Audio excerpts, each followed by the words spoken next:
On December 8, 1941, for the first 18 months of the Pacific War, the United States submarine force was fighting blind, armed with a phantom weapon. They were the tip of the spear, sent to strangle the Japanese Empire, but they were failing. The problem was not the men. The problem was their torpedo. From every corner of the Pacific, the reports flooded in. Torpedoes running too deep, passing harmlessly under their targets. Torpedoes exploding prematurely, hundreds of yards short. And most infuriating of all, torpedoes striking solid steel with a dull, sickening thud and failing to detonate. This was the story of the Mark 14 torpedo, a $10,000 marvel of engineering that did not work. And it is the story of the bureaucracy that refused to believe it, and the one admiral who risked his career to fix it. The Mark 14 was supposed to be the most advanced naval weapon on Earth. Its secret was the Mark 6 magnetic influence exploder, designed in absolute secrecy to detonate beneath a ship's keel, breaking its back with a single devastating blast. But this perfect weapon had a fatal flaw, born not in combat, but in peacetime. The Great Depression had strangled naval budgets. At $10,000 apiece, the Mark 14 was deemed too expensive to be destroyed in testing. In 17 years, only 2 live-fire tests were ever conducted. Instead, the torpedo was tested with lightweight dummy warheads. The magnetic exploder was tested in static laboratory tanks. The Bureau of Ordnance, satisfied with its flawless theory, declared the Mark 14 ready for war. On December 8, 1941, the war came, and within days, the theory collapsed. Commanders of the USS Sargo and Seawolf reported the first problem. Their torpedoes were running deep. They estimated their fish were passing 10 to 15 feet below the targets, too deep for even the magnetic exploder to work. The response from the Bureau of Ordnance in Washington was swift and insulting. The problem was not the torpedo, it was the commanders. They were poor shots. They were miscalculating. They were failing to maintain their equipment. But one man listened. In May 1942, Rear Admiral Charles Andrews Lockwood took command of submarines in the Southwest Pacific. A submariner to his bones, he trusted his men. He knew these veteran skippers were not imagining things. Acting without authorization, he devised a simple, ingenious test. On June 20, 1942, in Frenchman Bay, Australia, he ordered the USS Skipjack to fire torpedoes set for 10 feet through fishing nets. The torpedoes ripped through the nets at 25 feet. Lockwood reported the conclusive evidence to Board. They dismissed it. The tests were not scientifically valid. Only when Admiral Ernest King, the uncompromising chief of naval operations, intervened did the Bureau finally conduct its own tests. In August 1942, 8 months into the war, they admitted the truth. The heavy combat warhead, combined with a design flaw in the depth sensor, caused the Mark 14 to run 11 feet deeper than set. One problem was solved. But fixing the depth revealed the next, more dangerous flaw. Now that the torpedoes were running at the correct depth, they began exploding prematurely. On April 9, 1943, the USS Tunney found a submarine commander's dream: 3 Japanese aircraft carriers. Firing 10 torpedoes at point-blank range, her crew heard 7 massive explosions, but all 3 carriers sailed away undamaged. The magnetic exploder was firing too early, detonating harmlessly in the water. On June 24, 1943, Admiral Nimitz issued a fleet-wide order: deactivate the magnetic exploders. Use contact only. With the depth fixed and the magnetic feature off, the torpedoes should have been deadly. Instead, they revealed the third and final flaw. They became duds. The scandal reached its breaking point on July 24, 1943. Lieutenant Commander Lawrence Daspit, commanding the USS Tenosa, found a 19,000-ton Japanese tanker, the Tonin Maru. He crippled it with his first 2 shots. Now it sat dead in the water, a defenseless giant. Daspit maneuvered for the perfect 90-degree kill shot.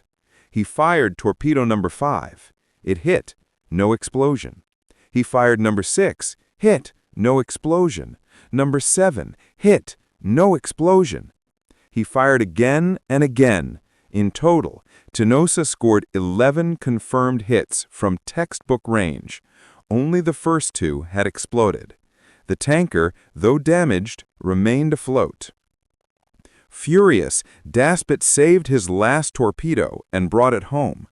When the Tenosa arrived at Pearl Harbor, Charles Lockwood, now commander of all Pacific submarines, was waiting. The return torpedo was examined. Technicians found it to be in perfect working order. Lockwood had seen enough.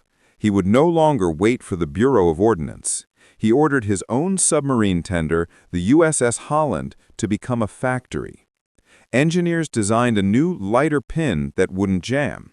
And in a final irony, they machined them out of aluminum, salvaged from the propellers of Japanese aircraft shot down at Pearl Harbor. On September 30, 1943, the USS Barb left on patrol armed with the new, field-modified torpedoes. Her patrol was a stunning success. The torpedoes worked. Nearly 2 years after the war began, the United States Navy finally had a weapon. The results were immediate and overwhelming. In 1944, with working torpedoes, the submarine force sank over 2.3 million tons of Japanese shipping, 4 times the total from 1942. They strangled Japan's war economy, sinking 60% of her merchant mariner and 55% of all her warships lost in the war. But this victory came at a terrible price. The submarine force suffered a 22% casualty rate, the highest of any branch of the U.S. military. 3,505 men were lost, many in the first 2 years, dying for a weapon that was designed to fail. The torpedo scandal was not a failure of technology, but a failure of imagination. A failure of a bureaucracy that valued secrecy and cost-saving over realistic testing, and that chose to blame its own men rather than admit its own mistakes. The war in the Pacific was finally won by the courage of the submariners and by the leadership of one admiral who refused to accept the official story, who trusted his men and who dared to conduct the impossible investigation that fixed America's broken torpedoes. September 1943. For the American submarine force, it was V-Day. The signal had gone out from Pearl Harbor. The torpedoes were fixed. The duds, the deep runners, the prematures, the flaws that had haunted them for 21 agonizing months were finally corrected. For Admiral Charles Lockwood, the victory was profound. But for the men on the front lines, the silent service, it meant something more. It meant the hunt was truly on. The gloves were off. The period of frustration and failure was over. The era of retribution was about to begin. Armed with a weapon that finally worked, American submarines were unleashed. They would now wage a campaign of annihilation so total, so devastating, that it would bring an industrial empire to its knees. They would transform from a harassed fleet into the single most effective weapon in the Pacific War. Lockwood, now confident in his weapons, implemented a new, deadlier strategy: the American Wolf Pack. Borrowing and perfecting the German tactic, he began sending submarines out in coordinated attack groups of 3 or 4. Where a single submarine might be driven off by escorts, a wolf pack could overwhelm them, communicating with each other to launch sequential, coordinated attacks from multiple directions. The Japanese convoy system, designed to defend against a single attacker, was utterly unprepared. And into this new lethal environment sailed a generation of legendary commanders, men who had cut their teeth on failure and were now hungry for victory. Men like Richard Dick O'Kane of the USS Tang and Eugene Lucky Flucky of the USS Barb. Dick O'Kane, who had served as executive officer under the legendary Mush Morton on the USS Wahoo, took command of the Tang with a singular, aggressive purpose. His third war patrol in June 1944 became the stuff of legend. In a running 10-hour battle with a Japanese convoy, O'Kane didn't just attack, he conducted a symphony of destruction. Surfacing in broad daylight, O'Kane raced ahead of the convoy, submerged to fire a spread of torpedoes, then surfaced again to race ahead and repeat the attack. He charged through the convoy's escort screen, firing torpedoes from both his bow and stern tubes. The Japanese escorts were paralyzed, firing wildly at a target that was everywhere at once. When the battle was over, O'Kane reported 8 ships sunk. Post-war analysis would confirm he had sunk 10 ships in one of the most brilliant submarine actions of the war. But the Tang's most famous patrol would also be its last. On the night of October 24, 1944, during the Battle of Leyte Gulf, O'Kane found a heavily damaged Japanese convoy. He slipped inside the escort screen and began firing. Ship after ship exploded. With his torpedo room nearly empty, O'Kane lined up his final shot of the night on a wounded transport. He fired his last torpedo. The crew watched the phosphorescent wake speed toward the target. Then, something went terribly wrong. The torpedo breached the surface, porpoised, and began a sharp, circling turn. It was a circular run, a rare but terrifying malfunction. On the bridge of the Tang, O'Kane and his men watched in horror as their own weapon, its wake a white arrow of death, raced directly toward them. O'Kane bellowed for an emergency turn, but it was too late.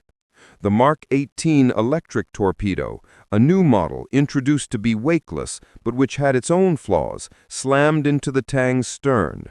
The explosion was catastrophic. The submarine sank in 180 feet of water in seconds. Only 9 men, including O'Kane, who were thrown from the bridge, survived. They would be picked up the next morning by a Japanese destroyer. The loss of the Tang was a tragic reminder of the razor's edge these men lived on, but it could not stop the momentum. Other commanders pushed the boundaries of warfare itself, none more so than Eugene Flucky of the USS Barb. Lucky Flucky was an innovator, a man who believed the submarine was an all-purpose weapon. On his 11th patrol in January 1945, Flucky took the Barb into the shallow, heavily mined waters off the coast of China. He sank ship after ship, but he wasn't satisfied. On the night of January 23rd, Flucky spotted a new target, on land, a Japanese coastal railway. Flucky, reasoning that we didn't have a railroad schedule, decided to rectify this error. He surfaced the Barb and began shelling the train with his deck gun, destroying it. But even this was not enough. For his final patrol, Flucky devised one of the most audacious raids of the entire war. He had his crew build a makeshift rocket launching system on the deck, and they bombarded Japanese shore towns. Then, on the night of July 23, 1945, he quietly surfaced the Barb just 950 yards off the coast of Kanafuto, Japan. He wasn't there to shell. He was there to send a landing party. A hand-picked team of 8 submariners, led by Lieutenant Will Walker, slipped ashore in rubber rafts. Their mission, to plant demolition charges on a vital Japanese railway line. These men, all volunteers, none of them trained for commando operations, crept inland in total darkness, planted their charges, and scrambled back to the sub. Just as they were paddling away, a Japanese train thundered down the track.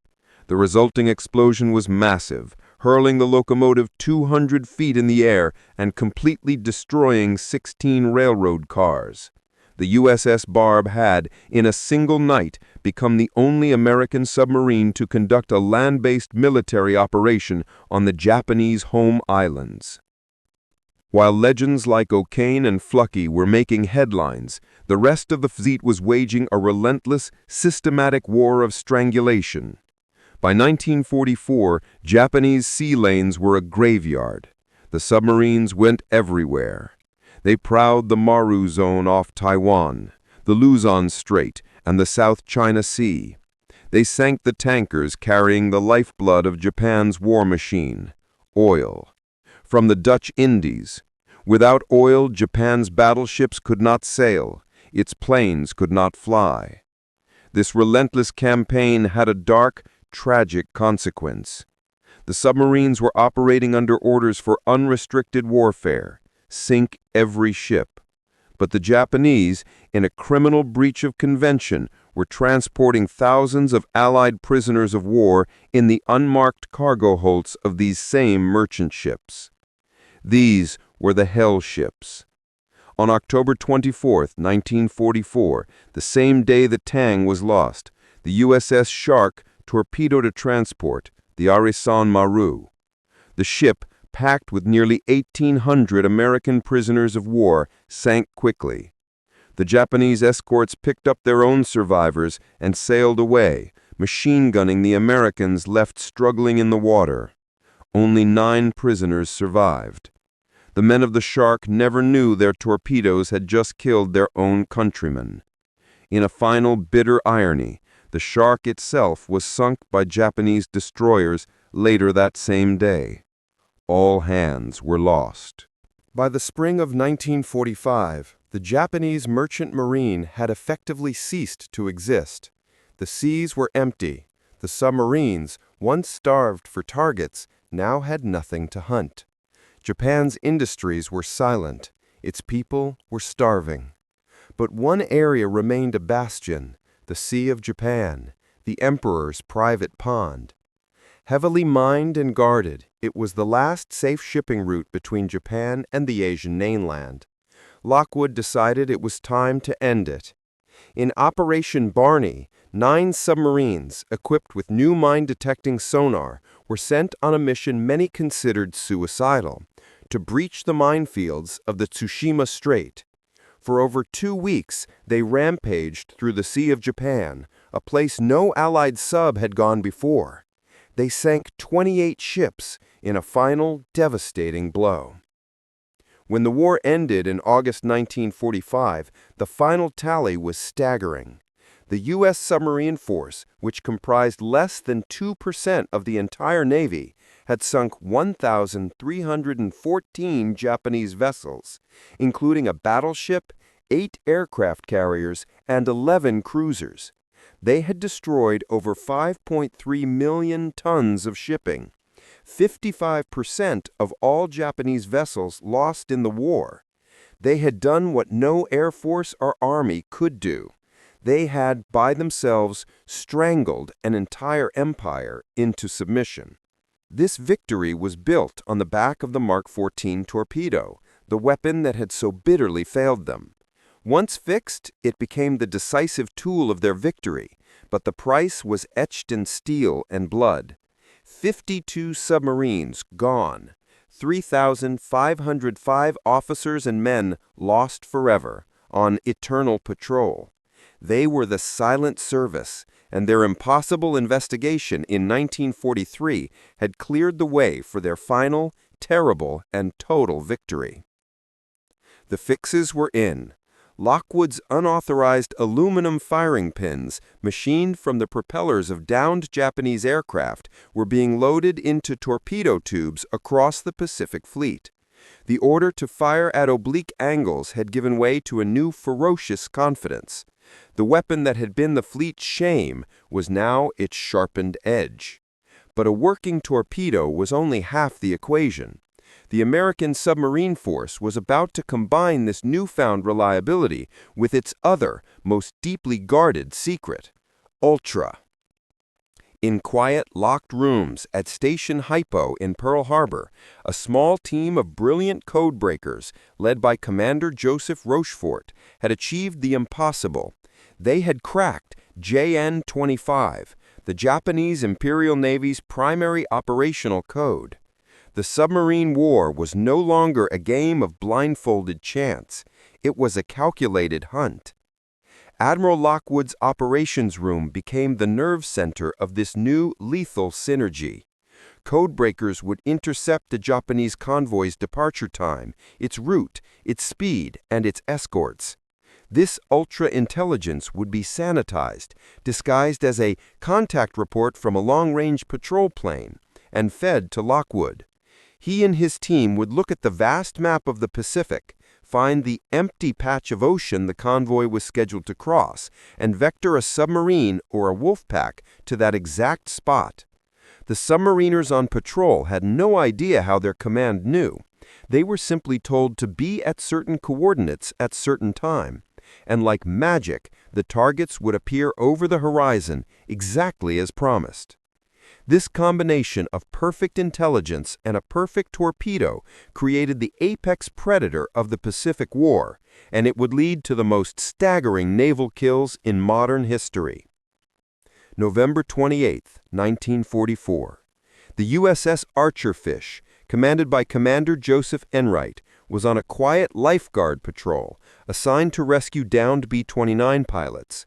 Suddenly, his radar operator got a contact, a massive one. Through the periscope, in the dead of night, Enright saw what he later described as a city block moving. It was the Shinano. At 72,000 tons, Shinano was the largest, most powerful aircraft carrier ever built, a super battleship converted in secret after the disaster at Midway. It was her maiden voyage, a shakedown cruise from Yokosuka to Kure, protected by 3 destroyers. It was believed to be unsinkable. Enright's submarine, the Archerfish, was slower than the carrier. A conventional chase was impossible, but Enright, a patient hunter, shadowed the task force. Then, the Shinano's captain, convinced he was being chased by a wolf pack, ordered a series of defensive zigzag maneuvers. In a 1 in a million chance, the Shinano zigged when it should have zagged, turning directly into the Archerfish's path. Enright fired a spread of 6 torpedoes. 4 of them, running true and straight, slammed into the carrier's hull. A year ago, this would have been a moment of bitter failure. 4 solid 90-degree hits on a capital ship would have almost certainly resulted in 4 dull thuds. The Shinano would have steamed away, perhaps laughing at the incompetent Americans. But these were not the duds of 1943. These were Lockwood's torpedoes. All 4 detonated. The explosions tore through the carrier's hull. The Japanese, overconfident in their unsinkable ship, had not yet trained their damage control parties. Watertight doors were left open, and progressive flooding began, and it could not be stopped. 7 hours later, the largest warship in the world, a vessel that had never launched a single plane in combat, rolled over and sank, taking 1,400 of her crew with her. A single submarine with 4 working torpedoes had destroyed the pride of the Japanese fleet. The message was clear: no one was safe. Just 1 week earlier, the USS Sea Lion, under Commander Eli Reich, had cemented this new reality. Patrolling the Formosa Strait, Reich found a Japanese task force. In a chaotic night attack, he fired on 2 battleships, the Kongo and the Haruna. His torpedoes struck the Kongo, a veteran battleship that had shelled Pearl Harbor. The ship, crippled by the blasts, sank. He also hit the destroyer Urakaze, which disintegrated in a catastrophic explosion. For the first time in history, an American submarine had sunk an enemy battleship. The fixed Mark 14 had turned every U.S. submarine into a capital ship killer. But as the victory flags were raised across the Pacific, a different kind of reckoning was beginning, not in the sea lanes, but in the quiet, carpeted halls of Washington. The war was won, but the scandal of the Mark 14 torpedo, the 2 years of failure, the lives lost, the blatant bureaucratic denial, demanded an answer. There were no public court-martials. The victory, in the end, was too total. The Navy was not interested in publicly tearing itself apart while celebrating its greatest triumph. Vice Admiral William Spike Blandy, the man who had presided over the Bureau of Ordnance during the worst of the scandal, was not punished. He was promoted and would go on to command the Operation Crossroads atomic bomb tests, a symbol of the Navy's forward-looking power, not its past mistakes. But internally, the self-examination was brutal. The post-war reports, commissioned by the Navy itself, were a stunning admission of failure. The Bureau of Ordnance, in a document that was the final, quiet vindication for Lockwood and his men, admitted the Mark 14 torpedo was not properly tested. The Bureau of Ordnance and the Naval Torpedo Station Newport share responsibility. The fact that the work was not accomplished shows a lack of practical appreciation of the problems involved, which is incompatible with the Bureau's high standards and reflects discredit upon both the Bureau of Ordnance and the Naval Torpedo Station. It was a bureaucratic surrender, an admission that Daspit, Jacobs, Scott, and every other skipper who had filed an angry patrol report had been right all along. The personal fates of the key players reflected this new truth. Admiral Ralph Christie, the man who had personally developed the magnetic exploder and had angrily refused to allow his submarines in the Southwest Pacific to disable it, saw his career stall. He was quietly reassigned from his combat command, his reputation as a brilliant engineer forever tarnished by his stubborn pride. He was the man who chose to believe his theory over the verified reports of his men in combat. And Charles Lockwood? He became the singular hero of the submarine force. Promoted to Vice Admiral, he would become the Inspector General of the Navy, the man entrusted with ensuring such a failure never happened again. Lockwood's genius was not as an engineer, but as a leader. His was the simple, radical act of listening to his men, of trusting the reports from the field over the dogma from headquarters. He had risked his career on a fishing net in Frenchman Bay, and in doing so, he had saved the submarine campaign. But for Lockwood and for the entire silent service, the victory was forever stained by an almost unbearable cost. The price of Buord's 2-year failure was not measured in dollars or in ships unsunk. It was measured in men. 52 American submarines were lost during the war, on eternal patrol. 3,505 officers and men entombed in the deep. 22% of the submarine force, the highest casualty rate of any branch in the American military. And the question that would haunt the survivors forever was, how many of those 52 subs were lost because their torpedoes failed? Perhaps no loss was more symbolic or more tragic than that of the USS Wahoo, commanded by the legendary Dudley "Mush" Morton. Morton was the submariner's submariner, aggressive, brilliant, and innovative. He was Dick O'Kane's mentor. He pioneered the dangerous down-the-throat shot, a head-on attack against charging destroyers. But Morton was fighting in 1943. He was fighting with the bad torpedoes. On his patrols, Morton reported firing torpedo after torpedo, claiming numerous hits. He became an ace, a hero celebrated back home. But post-war analysis revealed a heartbreaking truth. Many of his reported hits on enemy ships, which he had seen and heard, had almost certainly been duds. He was risking everything, only to have his weapon fail at the last second. In October 1943, after the Tenosis incident, but before Lockwood's aluminum firing pins had been manufactured and distributed to the fleet, Morton took to Wahoo on a daring one-ship raid into the Sea of Japan, the Emperor's private pond. He was never heard from again. On October 11, 1943, Japanese air and sea patrols cornered the Wahoo in the Le Perouse Strait. She was depth-charged, bombed, and sunk with all 80 hands. We will never know for certain. Did a defective torpedo fail to stop a charging Japanese destroyer? Did a premature explosion, a known flaw of the magnetic exploder Morton was likely still using, give away his position? Morton and his crew were not just casualties of the Japanese.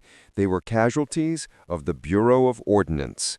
They were victims of a weapon that didn't work. Even after the fix, the war in the deep remained merciless.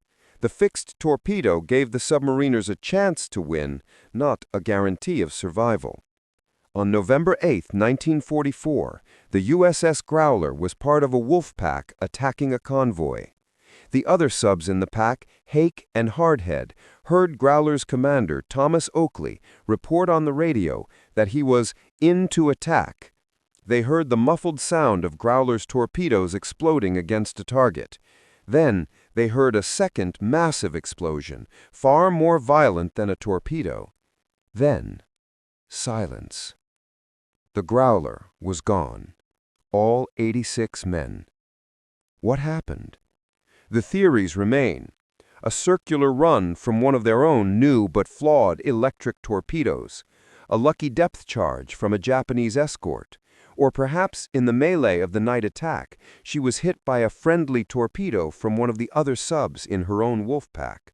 The men who survived the patrols carried these ghosts with them. In Pearl Harbor, Lockwood's staff kept a large board listing every submarine in the fleet. When a sub was late checking in, a grim silence would fall over the operations room. Days would pass, and then a yeoman would quietly move the submarine's nameplate to the final dreaded column: overdue, presumed lost. For Lockwood, who made a point to know the name of every commander he sent out, it was a personal torture. The silence from the sea, he said, was the loudest sound in the war. The war was won. The Mark 14 torpedo, once fixed, had become the most effective naval weapon of the war. But the scandal, the 2 years of denial, the 52 lost boats had seared a lesson into the very DNA of the United States military. The primary legacy of the Mark 14 torpedo is not the weapon itself. It is the revolution in how weapons are built. Never again, the Navy vowed, would a weapon be declared too expensive to test. They had learned, in the most brutal way possible, that the most expensive test of all is the first day of combat. The scandal led directly to the creation of modern, independent, operational test and evaluation commands, known today as OTEE.